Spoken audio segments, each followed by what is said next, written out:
Всем приветик из Нью-Джерси.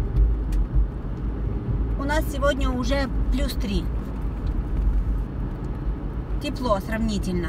Завтра +13. Дождь. С ума сойти. Эта погода не дает даже обдумывать свои действия, свою одежду, что одеть. Короче, то ли из-за холода, то ли уже из-за потепления. Мы все попростывали. Малый у меня один только вышел в школу, неделю провалялся. Теперь я со Степой кашляем. Кашель ужасный, сухой. В горле как будто кошки скребут. Где простыла? Без понятия. И шапку стараюсь одевать всегда, когда холодно. И сапоги теплые специально себе купила, чтобы не болеть. Но, видно, не всегда это зависит от одежды. От каких-то других факторов тоже. Потому что я никогда не чувствую, чтобы я замерзала так сильно. Но простыть простыла. Я еду в магазин. Нам нужна каша, малаша, геркулес, сливки, творожок. Такое всякое по мелочевке.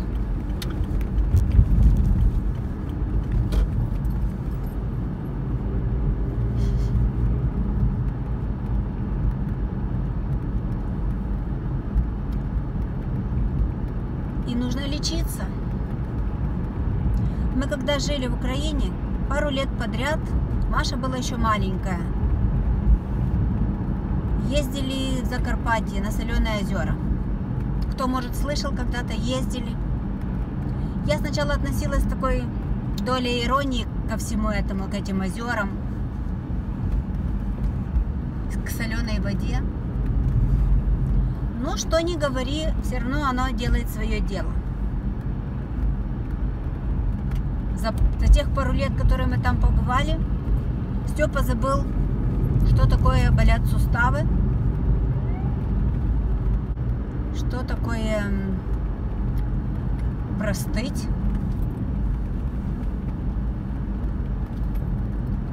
Полиция кого-то и поймала. Она пшикнула, я слышала за мной.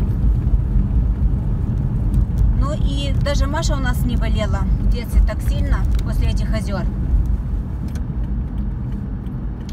И вот теперь даже, когда мы кашляем, здесь соленых озер нету, здесь даже нету солевых таких комнат, как у нас там в Черновцах. Я помню, у нас были там в пару клиник, даже в областной больнице, такие солевые шахты, типа комнаты под шахты сделаны.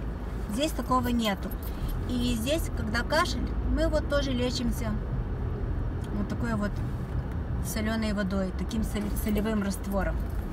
Сейчас я приеду в магазин и вам покажу, как это происходит. Конечно, может быть не панацея, но эффект есть. Я не знаю, или в магазине буду вам что-то показывать, потому что магазин, он и в Африке магазин. Разве что, если что-то будет интересное. Парковка тут, смотрю, уже забита.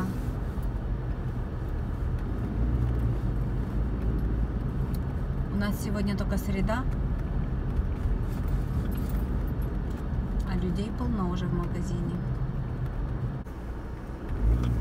Все, я отоварилась.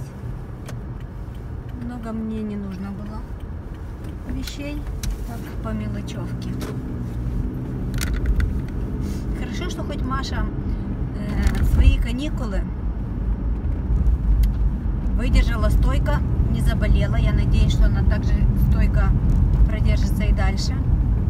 Потому что у нее начинается теперь учеба, и это серьезно. И я не хотела бы, чтобы она свою учебу проводила в болезнях. Здесь, кроме того, чтобы быть медсестрой, выучиться на медсестру, сначала нужно быть классным водителем. Потому что если ты не будешь водителем, если ты не будешь водить машину, тебе будет очень тяжело учиться в колледже, потому что в колледж нужно добираться. Это раз. Есть, конечно, и кампусы при колледжах, типа как, ну, общежития. Но, во-первых, за это тоже нужно платить, и платить нормальные деньги. Во-вторых, у них другой раз занятия происходят в госпиталях, до которых нужно добираться. И вот у Маши этот семестр, у нее первая половина или третья часть даже, в какой-то клинике для умственных там болезней. И вот ей нужно добираться туда 30 майлов в одну сторону. Это час езды. Час езды туда, час езды обратно. Все было бы ничего, если бы ей нужно было бы ездить хотя бы днем. Туда она еще поедет днем, а оттуда ей приходится возвращаться.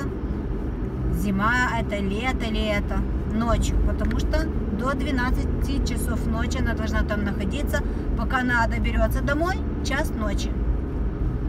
Вот за что я больше всего переживаю. И прошу Господа, чтобы Он просто дал ей здоровье для этого всего, дал ей, я не знаю, выдержки, смекалки, внимания и ну что в дороге еще пригодится, чтобы она была подкована в дороге на все 100, чтобы смотрела в разные стороны и чтобы спокойно добиралась. Какие бы здесь вот такие дороги хорошие не были, не всегда в себе таят какие-то опасности. И потому, когда я слышу, сама не люблю ездить ночью на такие дистанции, когда я слышу, что она должна еще ездить, ну, трудно мне это представить. Но смириться нужно, ничего не поделаешь. Да, не маленькая она, да, уже сколько она? Она уже за рулем тоже 4 года, но все равно, наверное, как и все родители. Тем более девочка, тем более, ну вот такая вот она у нас нежная дюймовочка. Я переживаю. Пошли покажу, что я купила. Ну вот мои покупочки. Много я не брала, на $30. Multigrain Cheerios. Это вот такие вот кружочки. Можно с молоком, можно с йогуртом. Маша любит с йогуртом. Потом бублики мои любимые. Маша тоже на них подсела. Одни взяла Everything, они называются, как бы не сладкие. А одни взяла с изюмом. Вот такие. Мне даже голос вроде подсел. Что-то вроде нашего творожка. Это крем-чиз. Это сметана. Потом Health and Health, это сливки для кофе. И взяла вот такие кашки. Кашка с наполнителем стробери и пич. Это клубника и пич персик. Две такие упаковочки. И мы сладкие вот эти каши. Хотя они тут пишут, что это 50% меньше сахара.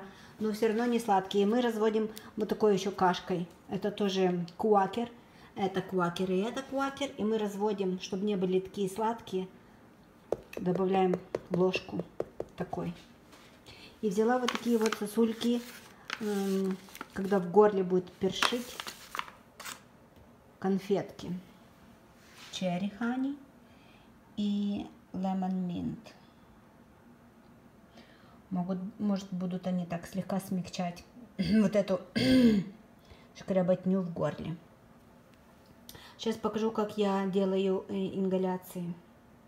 Я не хочу сказать, что я вам всем рекомендую такие ингаляции. Каждый человек знает по себе, что ему можно, что нельзя. Каждый может попробовать.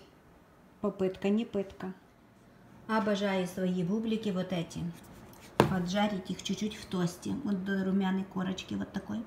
Намазать сверху крем-чизом. Вот таким.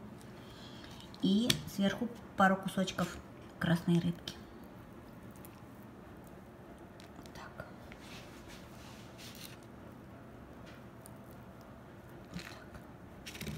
И сверху следующую половинку. Хопс. Все. Чаек или кофеек. И обед готов. Не будем сильно разъедаться сегодня. Так, слегка готовимся к лету. А мальчишкам своим я вот сегодня забацала борщец красный. У меня не было капусты сладкой, простой зеленой. Я сюда дала такой, как бы квашеной капусты. пару ложек. Я ее сначала так промыла слегка, чтобы она не была сильно кислая. И ничего, нормальный. Я думаю, что они даже не заметят разницу в капусте. Так что борщ. И вечером у них будут meatballs. Красные, как они говорят, в томатном соусе. Так вот, что я делаю от такого вот тяжелого сухого кашля. Когда раздирает горло, когда вот так, как будто кошки скребут. Я беру чашку воды. Я беру сначала чашку, потом, может быть, когда она выкипает, я доливаю. Заливаю в кастрюльку. Включаю огонь. И жду, пока вот эта вода нагревается, закипит. Засыпаю туда соль. Соль. В последнее время беру даже без мерки. Делаю на глаз, чтобы главное, чтобы было достаточно такое количество соли, чтобы получилась рапа, такая насыщенная, концентрированная соленая вода. Засыпаю вот сюда, в эту чашку воды. И все это размешиваю до полного растворения. И жду, когда вода закипит. У каждого из нас дома есть вот такая старая завалявшаяся крышка от кастрюльки. Открутить вот эту штучку. Она может быть и не старая, просто это можно откручивать и прикручивать. Получается вот такая крышка. На эту вот кипящий солевой раствор мы накрываем этой крышкой. Убавляем газ, чтобы оно сильно не кипело, чтобы вам не повредило дыхательные пути, чтобы оно кипело только чуть-чуть. И вот над этим отверстием, когда будет выходить оттуда пар, нужно дышать, делать ингаляции. Ингаляции нужно делать минут 15. Тихонечко себе вдыхая ртом, выдыхая носом.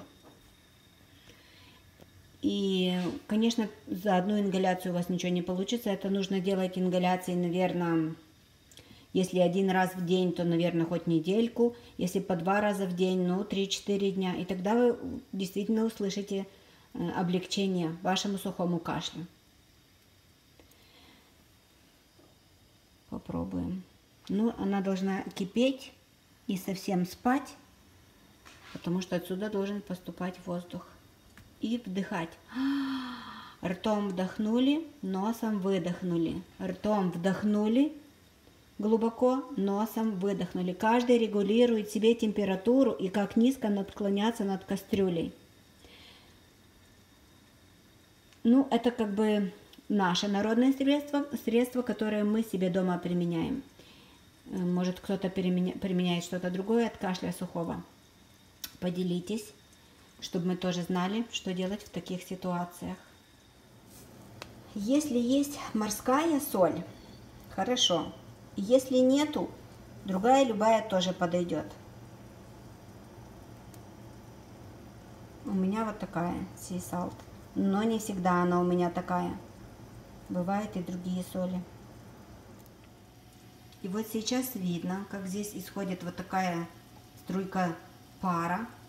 И вот над этим паром нужно стоять и дышать. Да, может быть, это не ингалятор для детей, но это хорошее такое подручное средство, когда вдруг нету в доме лекарств, а лекарства сейчас дорогие, когда нету денег, всякое бывает и у всех. Соль и вода есть всегда под рукой. Закипает и дышите. Не рекомендовала я бы после вот такой вот ингаляции выходить на холод. Держитесь в тепле. Делайте это перед сном. Я еще парю ноги.